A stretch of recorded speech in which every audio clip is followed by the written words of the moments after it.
స్తోత్రం. Hallelujah. Praise the Lord. దేవుని పరిశుద్ధ నామమునకు మహిమ కలుగును గాక. మరొకసారి మా యొక్క సియోను జీవము గల క్రీస్తు సువార్త పరిచర్యలకు మిమ్మల్నందరినీ ప్రేమపూర్వకముగా ఆహ్వానిస్తూ ఉన్నాం. Praise the Lord. Amen. Hallelujah. దేవుడు గడిచిన కాలమంతా కూడా మనలందరినీ తన యొక్క ఉచితమైన కృప చేత తన యొక్క కృపలో భద్రపరిచి కాపాడి ఈ సంవత్సరం అంతా కూడా మన జీవితములలో యేసయ్య ఎన్నో మేలులు జరిగించున్నారు. అందును బట్టి దేవుని మనం ఎంతగానో స్తుతించవలసిన వారమై ఉన్నాం. Praise the Lord. మంచిది ప్రియులారా, ఈ సమయంలో ప్రభువైన యేసుక్రీస్తు వారి యొక్క అతి శ్రేష్టమైన దివ్యమైన నామములో మీకు అందరికీ శుభాభివందనాలు తెలియపరుస్తున్నాను. అదేవిధముగా ఈ సమయంలో ప్రత్యేకముగా ఎంతో ప్రయాసపడి భారము కలిగి ఈ యొక్క పరిచర్యను కొనసాగిస్తున్నటువంటి దేవుని యొక్క సేవకులు డాక్టర్ యేసుపాదం గారికి, వారి కుటుంబానికి మరొకసారి ప్రత్యేకమైన వందనాలు తెలియపరుస్తూ ఉన్నాను. తన సేవకుల కొరకు, వారి యొక్క ప్రయాణములు, పరిచర్య, కుటుంబం కొరకు మీరందరూ కూడా మీ యొక్క అనుదిన ప్రార్థనలు జ్ఞాపకం చేసుకోవలసిందిగా ప్రభు పేరట తెలియపరుస్తూ ఉన్నాను. మంచిది ప్రియమైన దేవుని బిడ్డలారా, పరిశుద్ధ గ్రంథముల నుంచి ఒక లేఖన భాగమును చదువుకొని అటు వాక్యమును ధ్యానించుకుందాం. దయచేసి మీరు కూడా మీ యొద్ద పరిశుద్ధ గ్రంథం ఉన్నట్లయితే ఆ గ్రంథమును తెరచి అపోస్తుల కార్యముల గ్రంథము 8వ అధ్యాయం 26వ వచనం మొదలుకొని కొన్ని మాటలు చదువుకొని దేవుని యొక్క వాక్యమును ధ్యానించుకుందామని తెలియపరుస్తూ ఉన్నాను. అపోస్తుల కార్యముల గ్రంథము 8వ అధ్యాయము 26వ వచనం మొదలుకొని కొన్ని వచనములు చదువుకుందాం. ఈ యొక్క అధ్యాయములో 26వ వచనం మొదలుకొని చివరి వచనమగు 40వ వచనం వరకు కూడా మనకి ఒక వ్యక్తి కనబడుతూ ఉన్నాడు. ఇద్దరు వ్యక్తులు కనబడుతున్నారు. మొదటిగా మనము గమనించినట్లయితే ఫిలిప్పు అనబడే వ్యక్తి కనబడుతూ ఉన్నాడు. మరి ముఖ్యముగా ఐథియోపియుడగు నపుంసకుడైన మంత్రి మనకి కనబడుచు ఉన్నాడు. వారిని గురించినటువంటి విషయాలు మనం గమనించినట్లయితే ఇక్కడ అంటున్నాడు కదా, దేవుడు ఫిలిప్పు గారితో మాట్లాడుచున్నాడు. ప్రభువు దూత నీవు లేచి దక్షిణముగా వెళ్ళి యెరూషలేము నుండి గాజాకు పోవు అరణ్య మార్గమును కలుసుకొమ్మని ఫిలిప్పుతో చెప్పగా అతడు లేచి వెళ్ళెను. అప్పుడు ఐథియోపియుల రాణి అయిన కందాకే క్రింద మంత్రి అయి ఆమె యొక్క ధనాగారమంతటి మీదనున్న ఐథియోపియుడైన నపుంసకుడు ఆరాధించుటకు యెరూషలేమునకు వచ్చి ఉండెను. ఆమేన్. ప్రార్థన చేద్దామండి. పరిశుద్ధుడా, ప్రేమగల మా తండ్రి, కృపగలన మా ప్రభువా, సర్వశక్తిమంతుడా, మీ యొక్క శ్రేష్టమైన నామాన్ని స్తుతిస్తూ ఉన్నాం. ప్రభువా, మరొకసారి తండ్రి దేవా, నీ యొక్క మాటలు వినటానికి, మీ చేత బలపరచబడడానికి తండ్రి నీ సన్నిధికి వచ్చిన బిడ్డలందరినీ జ్ఞాపకం చేసుకోరండి. ఎందరైతే నీ మాటలు వినుచున్నారో అటు వారిని దర్శించి రక్షించి ఆశీర్వదించండి. యేసు పరిశుద్ధ నామమున అడుగుచున్నాము తండ్రి. Amen. Amen. Praise the Lord. Hallelujah. చూడండి ప్రియమైన దేవుని బిడ్డలారా, పరిశుద్ధ గ్రంథములో మనం చదివినటువంటి యొక్క లేఖన భాగం మనము అనేక మారులు చదువుకొని ఉన్నాం. అదేవిధముగా దేవుని యొక్క వాక్య సందేశము కూడా ఈ భాగము ద్వారా విని ఉన్నాం. అయితే చూడండి, ఇక్కడ దేవుని యొక్క వాక్యం మనం గమనించినట్లయితే 27వ వచనంలో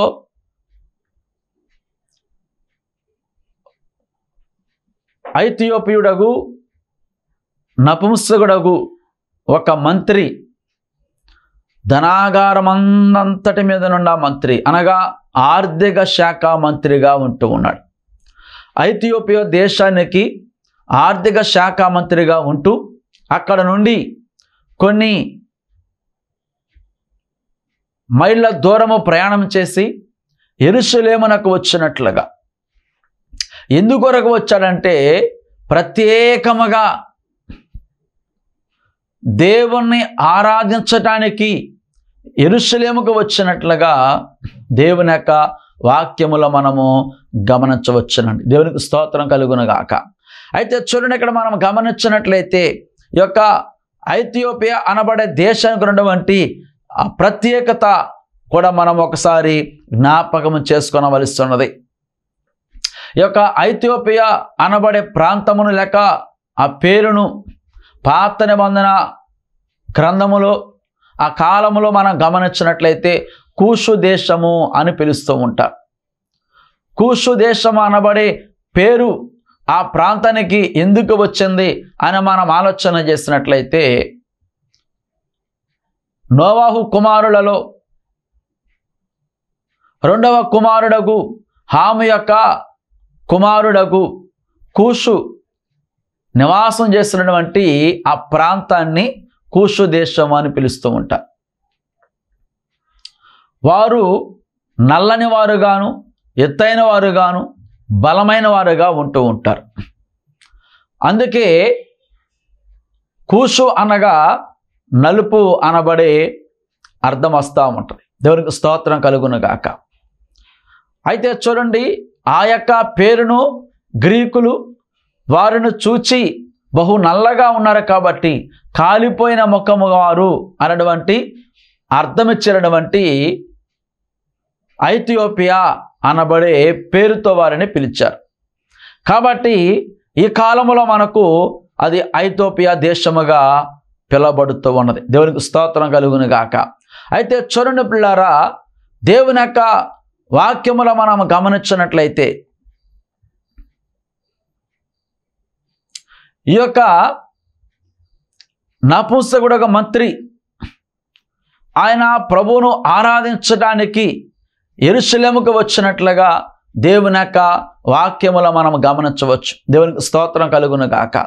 ఆయన యెరూషలేముకు వచ్చి ప్రభువును ఆరాధన చేసుకొని ఆయన మరలా తిరిగి రథమెక్కి తన దేశానికి ఆయన ప్రయాణమై వెళ్ళిపోవచ్చు ఉన్నాడు. వెళ్ళిపోవచ్చున్న సందర్భంలో కూడా ఆయన చేస్తున్న పని ఏమిటి అంటే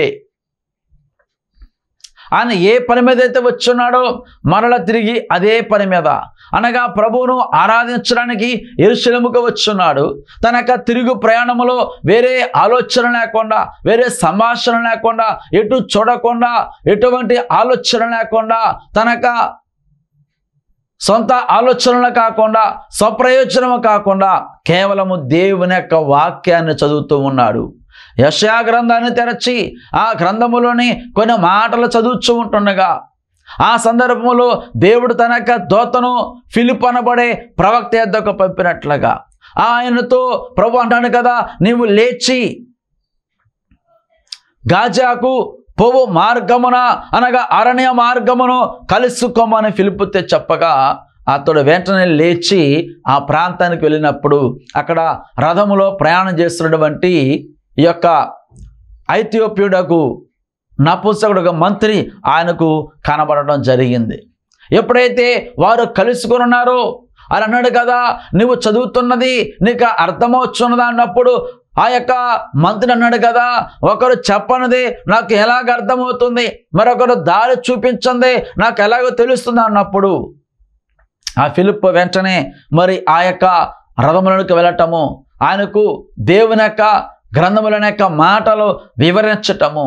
ఎప్పుడైతే ఆ యొక్క నపుంసకుడు మంత్రికి వాక్యం అర్థమైందో, వాక్యం విని ఉన్నాడో, ఆ వెంటనే ఆయన ఇదిగో నీళ్ళు కనబడుచున్నది కదా, బాప్తిసం ఇచ్చుటకు ఆటంకమేమి అని అడిగినప్పుడు వెంటనే వారు ఇరువురు కూడా ఆ నీళ్ళలోనికి వెళ్ళటము, ఫిలిప్ అనబడే మరి ప్రవక్త ఆ యొక్క నపుంసకుడు మంత్రికి బాప్తిస్మం ఇవ్వటము మనము ఈ యొక్క వాక్య భాగములో గమనించవచ్చునండి. దేవునికి స్తోత్రం కలుగును గాక.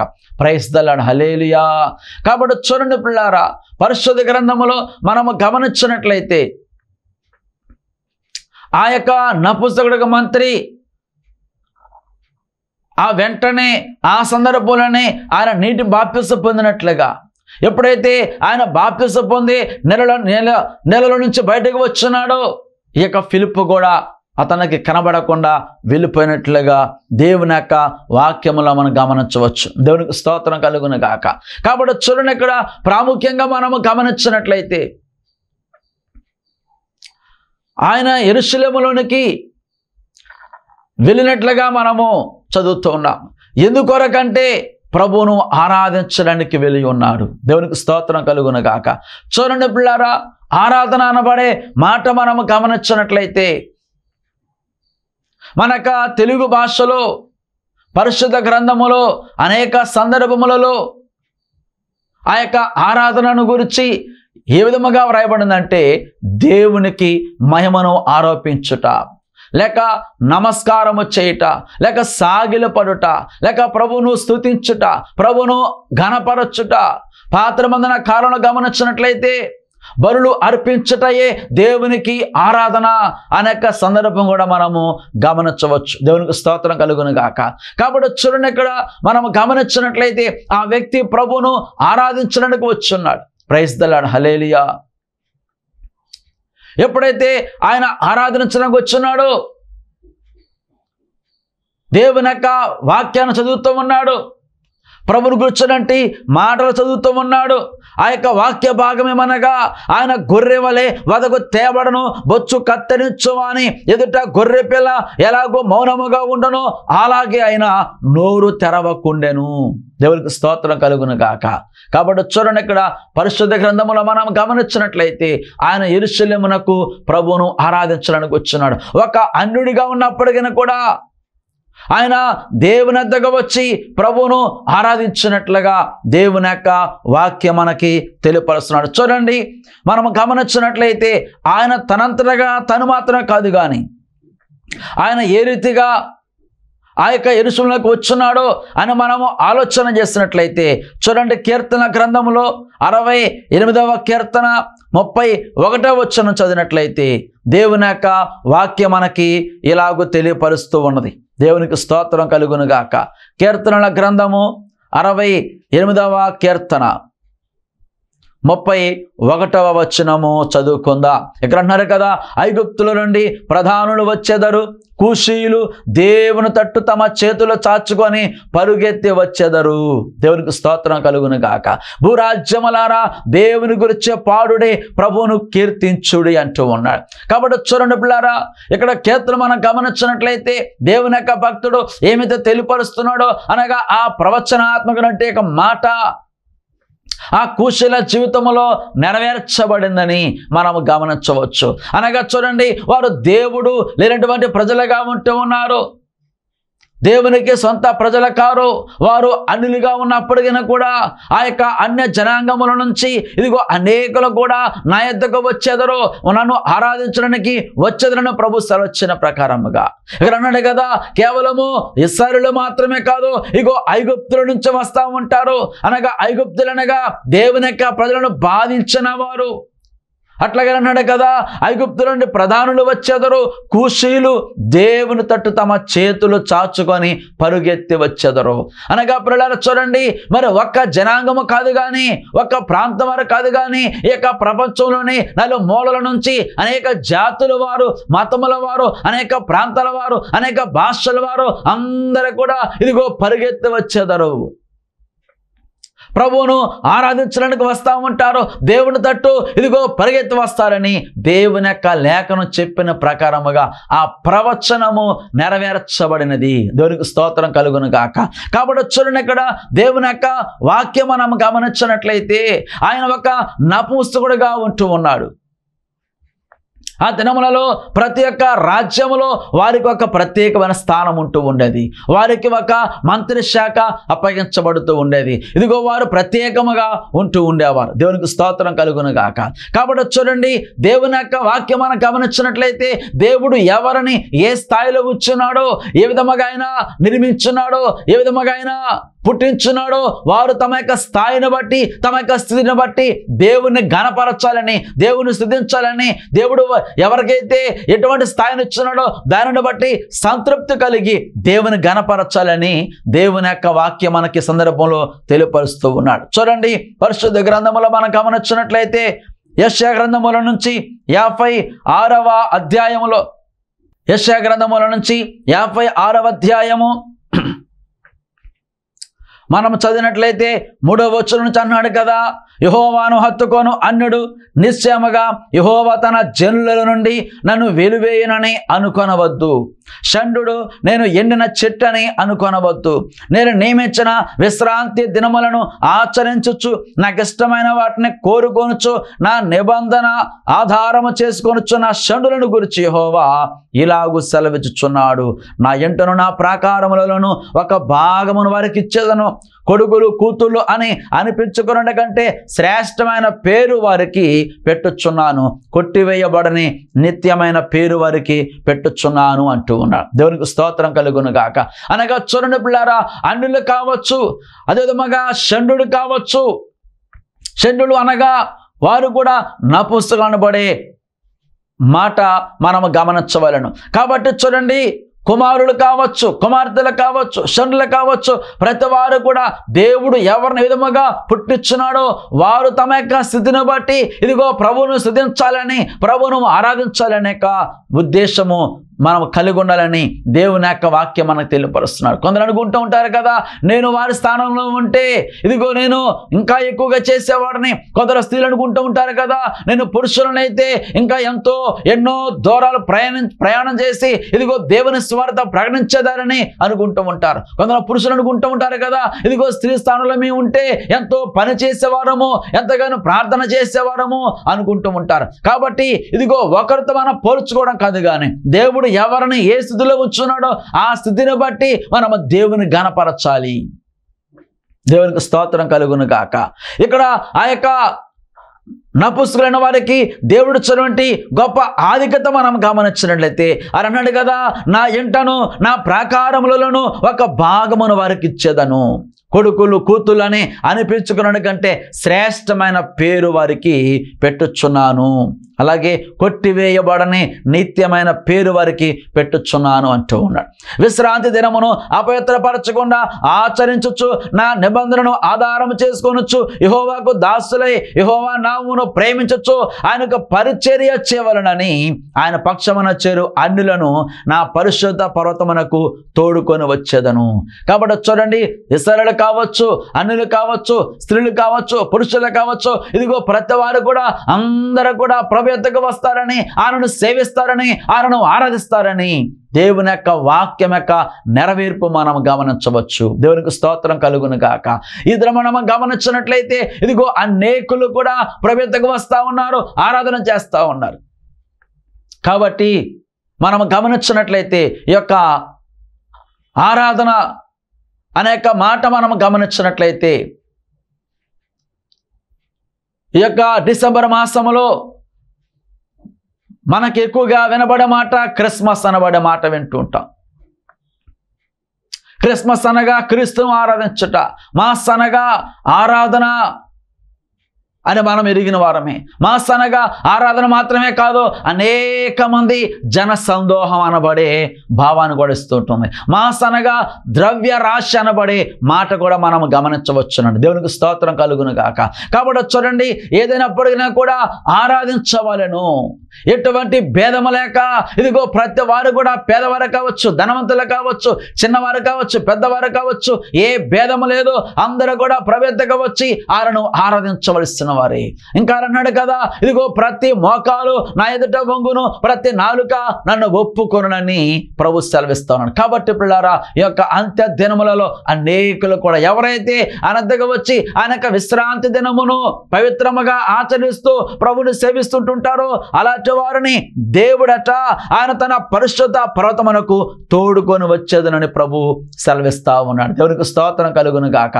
కాబట్టి చూడండి, ఇక్కడ మనం గమనించినట్లయితే దేవుని యొక్క వాక్యం ద్వారా మనము గమనించినట్లయితే ఆయనను ఆరాధించేవారు, ఆయన వాక్యం సెలవిస్తుంది కదా, యోహాను సువార్త 4వ అధ్యాయము 24వ వచనంలో దేవుని యొక్క భక్తుడు రాస్తున్నాడు కదా, ఇదిగో మరి దేవుడు ఆత్మ గనక ఆయనను ఆరాధించేవారు ఆత్మతోనూ సత్యముతోనూ ఆరాధించవలను. ప్రభువును ఆరాధించే నీవు నేను ఏ విధంగా ఆరాధన చేస్తూ ఉన్నాము? ఆత్మతో ఆరాధన చేస్తున్నామా? సత్యంతో ఆరాధన చేస్తున్నామా? లేక మన సొంత ఆలోచనలతో, సొంత ప్రయత్నములతో, సొంత ఉద్దేశాలతో ఆరాధన చేస్తున్నామా? మనము ఎవరైతే ప్రభువును ఆరాధించాలనుకుంటున్నారో వారు దేవుని యొక్క ఆత్మ కలిగి ఆత్మతోను సత్యముతోను ఆరాధించవలను. దేవునికి స్తోత్రం కలుగును గాక. చూడండి, పరిశుద్ధ గ్రంథంలో మనం గమనించినట్లయితే అపోస్తలుల కార్యం గ్రంథము 16వ అధ్యాయములో మనం గమనించినట్లయితే మరి అపోస్తలుడుగా పౌలు శేరులు వారు ఇరువురు కూడా చెరసాలలో ఉండి అర్ధరాత్రి కాల సమయంలో వారు కీర్తనలతో పాటలతో ప్రార్థన చేస్తూ ప్రభువును ఆరాధన చేసినట్లుగా దేవుని యొక్క వాక్యముల మనము చదువుతున్నామండి. దేవునికి స్తోత్రం కలుగును గాక. కాబట్టి చూడండి, ఆ యొక్క సందర్భంలో వారు ప్రభువును ఆరాధన చేస్తుంటుంటే వారి యొక్క ఆరాధనను బట్టి అక్కడ గొప్ప భూకంపము కలిగి ఆ చెరసాల యొక్క పునాదులు కదలచ్చబడి ఆ చెరసాలంతా కూడా మరి పడిపోతున్నప్పుడు ఇదిగో అనేకులు కూడా భయభ్రాంతులకు గురవుతూ ఉన్నారు. ఆ సందర్భంలో జైలు అధికారి రక్షించబడినట్లుగా దేవుని యొక్క వాక్యం మనకి తెలియపరుస్తూ ఉన్నాడు. దేవునికి స్తోత్రం కలుగును గాక. కాబట్టి చూడండి, ఆరాధన అనగా కేవలము సంతోషంగా ఉన్నప్పుడు మాత్రమే కాదు, కానీ మనకు మేలు కలిగినప్పుడు మాత్రమే కాదు, కానీ మనకు లాభం కలిగినప్పుడు మాత్రమే కాదు, కానీ ప్రతి సందర్భములో ఇదిగో మరి రాత్రి వేళ, పగటి వేళ, ఉదయకాలములో ప్రతి సమయంలో కూడా మనము ప్రభువును ఆరాధించవచ్చు. కాబట్టి ఇక్కడ మనం గమనించినట్లయితే ఆ యొక్క నపుస్తకుడుగా మంత్రి ఆయన దూర ప్రాంతం నుంచి పగటి వేళ యెరూషలేముకు వచ్చి ప్రభువును ఆరాధన చేస్తూ ఉన్నాడు. మరి పౌలు శేరులో వారు అర్ధరాత్రి వేళ ప్రభువును ఆరాధన చేస్తుండగా మరొక వ్యక్తి తన కుటుంబం రక్షించబడి ఉన్నారు. వారే జైలాధికారిగా మనం గమనిస్తూ ఉన్నాం. అట్లాగా చూడండి, ఇంకా మనం గమనించినట్లయితే యోబు గ్రంథము 1వ అధ్యాయములో 20వ వచనం నుంచి 22వ వచనం వరకు మనం చదివినట్లయితే ఇక్కడ యోబు కూడా ప్రభువును ఆరాధన చేస్తూ ఉన్నాడు, దేవుణ్ణి ఆరాధన చేస్తున్నాడు. ఎటువంటి స్థితిలో, ఎటువంటి సందర్భంలో అయినా ఆరాధన చేస్తున్నాడు అంటే చూడండి, ఆయన వాక్యం మనం గమనించినట్లయితే యోబు గ్రంథం 1వ అధ్యాయము 19వ వచనం నుంచి మనం చదివినట్లయితే గొప్ప సుడిగాలి అరణ్య మార్గముగా వచ్చి ఆ ఇంటి 4 మూలలను కొట్టగా అది యవ్వనుల మీద పడినందున వారు చనిపోయిరి. దానిని నీకు తెలియచేయుటకు నేను ఒక్కడనే తప్పించుకొని వచ్చి ఉన్నాను అనెను. అప్పుడు యోబు లేచి తన పై వస్త్రమును చింపుకొని తల వెంట్రుకలు గొరిగించుకొని నేల మీద సాష్టాంగపడి నమస్కారము చేసి ఎట్లానను, నేను నా తల్లి గర్భములో నుండి దిగంబరనే వచ్చి తిని దిగంబరనే అక్కడికి తిరిగి వెళ్ళెదను. యెహోవా ఇచ్చను, యెహోవా తీసుకొని పోయెను, యెహోవా నామమునకు స్తుతి కలుగును గాక. ప్రైజ్ ద లార్డ్, హల్లెలూయా. కాబట్టి చూడండి పిల్లారా, ఇక్కడ మనం గమనించినట్లయితే 20వ వచనంలో ఆయన అన్నాడు కదా, సాష్టాంగపడి నమస్కారం చేసి అంటూ ఉన్నాడు. అనగా చూడండి, యోబు తన యొక్క కుమారుని కోల్పోయినప్పుడు, తనకు ఆస్తి కోల్పోయినప్పుడు, తనకున్న సమస్తం కోల్పోయినప్పుడు స్థితిలో కూడా ఆయన దేవుణ్ణి ఆరాధించడం మానలేదు. ప్రభువును ఆరాధన చేస్తూ ఉన్నాడు, ప్రభువును ఘనపరుస్తున్నాడు. కనుక ప్రియులారా, ఆరాధన అనగా కేవలం సంతోషంగా ఉన్నప్పుడు మాత్రం కాదు, కానీ మనకు మేలు జరిగినప్పుడు మాత్రం కాదు, కానీ ఇదిగో కష్టములో, నష్టములో, శ్రమలో మరి సమస్తం కోల్పోయినప్పుడు కానీ కూడా మనం ఎల్ల వేళలా కూడా ప్రభువును ఆరాధించాలని దేవుని యొక్క వాక్యం మనకి తెలియపరుస్తున్నాడు. దేవునికి స్తోత్రం కలుగును గాక. చూడండి ఇప్పుడు ఇంకా మనం గమనించినట్లయితే ఆ యొక్క నపుస్తకుడుగా మంత్రి ఆయన ఏ సందర్భంలో యెరూషలేముకు వచ్చాడో అని మనం గమనించినట్లయితే ఆ యొక్క 8వ అధ్యాయంలో మరి ప్రారంభంలో మనం చదివినట్లయితే అక్కడ యెరూషలేములో మన సంఘంలో గొప్ప హింస కలుగుతుంది. సంఘస్థులందరూ కూడా వారు చెదరపోతూ ఉన్నారు, అనేక ప్రాంతాలకు వెళ్ళిపోతున్నారు, కొందరు మాత్రమే యెరూషలేములో మిగిలిపోతున్నారు. ఇదిగో ఆ సందర్భంలో ఇదిగో స్తెఫను కూడా ఆయన హతసాక్షిగా ఉన్నాడు. చూడండి, సంఘానికి ఎప్పుడైతే హింసలు వచ్చినాయో, ఆ యెరూషలేములో అల్లర్లు జరుగుతూ ఉన్నవి, గొడవలు జరుగుతూ ఉన్నవి. ఎవరిని అక్కడ ఉండనివ్వటం లేదు, రానివ్వటం లేదు. అయినప్పటికీ కూడా ఆ యొక్క హింసల సందర్భంలో, ఆ శ్రమల సందర్భంలో సైతం కూడా ఈ యొక్క మంత్రి గారు ఆయన దూర ప్రాంతం నుంచి ప్రభువును ఆరాధించడానికి వచ్చున్నాడు. అనగా చూడండి, అంతా నిమ్మలించినప్పుడు, అంతా కూడా సద్దుమణిగినప్పుడు, అంతా కూడా నిమ్మలంగా ఉంటున్నప్పుడు, పీస్ఫుల్గా ఉన్నప్పుడు మాత్రమే ఆయన ఆరాధించడానికి రాలేదు. కానీ ఆ యొక్క హింసలో సైతము, ఆ శ్రమల సైతం కూడా ఆయన తెలుసు కూడా ఇదిగో ప్రభువును ఆరాధించడానికి వచ్చున్నాడు. కాబట్టి చూడండి పిల్లారా, ఆ యొక్క హింసల సందర్భంలో మన సంఘస్థులందరూ కూడా అనేక ప్రాంతాలకు చెదరపోయి, వారు చెదరపోయిన స్థలంలో వారు ఏం చేస్తున్నారో తెలుసా?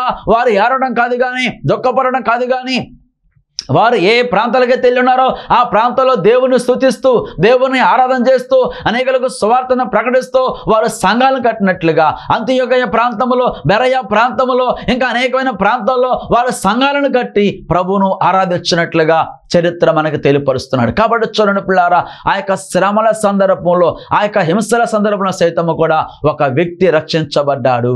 ఆయనే ఆ యొక్క నపుస్తకుడుగా మంత్రి. దేవునికి స్తోత్రం కలుగును గాక.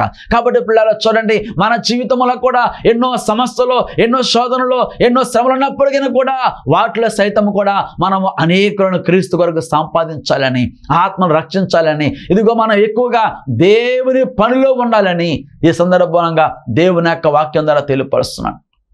ఆదిమ సంఘం అయితే వారు ఇదిగో 170% దేవుని పని చేస్తూ, కేవలము కొద్ది శాతం మాత్రమే తమ యొక్క స్వక్రియలు చేసుకుంటూ ఉన్నారు, స్వప్రయోజనం కోరుకుంటున్నారు. కాబట్టి మనము ఎక్కడున్నప్పటికీ ఇదిగో సంఘములో ఒక భాగం ఉన్నటువంటి నేను ఎక్కడున్నప్పటికీ ప్రతి సందర్భంలో, ప్రతి సమయంలో కూడా దేవుని పని మీద మనం ఉండాలి, ప్రభువును స్తుతిస్తూ ఉండాలి, ప్రభువును ఆరాధన చేస్తూ ఉండాలి. శ్రమల సైతం కూడా ప్రభువును గణపరుస్తూ అనేకులను క్రీస్తు కొరకు మనం సంపాదించినట్లయితే అదే నిజమైన క్రిస్మస్ అని ఈ సందర్భంలో దేవుని యొక్క వాక్యం ద్వారా తెలియపరుస్తున్నాను. అటువంటి విధముగా పిల్లారా ప్రభువులో కొనసాగుతూ దేవునికి ఇష్టలుగా జీవిద్దాము. అదే మన జీవితాల్లో నిజమైన క్రిస్మస్ పండుగని తెలియపరుస్తున్నాను. అటు విధముగా దేవుడు తన కృపచేత మనందరినీ నడిపించి మన ద్వారా ప్రభువే మహిమ పొందునుగాక. ఈ యొక్క క్రిస్మస్ ఆశీర్వాదములు, దీవెనలు మీ అందరిపైన ప్రభు ఆయన కృపరించునుగాక. ఆమేన్. Praise the Lord. ప్రార్థన చేద్దాం. పరిశుద్ధుడా, ప్రేమగల మా తండ్రి, కృపగల మా ప్రభువా, తండ్రి దేవ, ఎందరైతే నా మాటలు వినుచున్నారు అటు వారందరినీ ప్రభు మీరు దర్శించి బలపరచని, కృపదయచ్చని, నీ గొప్ప దీవెనలు తెనపని. ఎవరైతే ఏ సమస్యలో, శోధనలో, కష్టంలో ఉండి ప్రభు నీ మాటలు వినుచున్నారో వారు మీరు ధైర్యపరచండి, స్వస్థపరచండి. యేసు నామమున అడుగుచున్నాము తండ్రి. ఆమేన్. ఆమేన్. అందరికీ క్రిస్మస్ శుభాకాంక్షలు. ప్రభు మిమ్మల్ని దీవించునుగాక.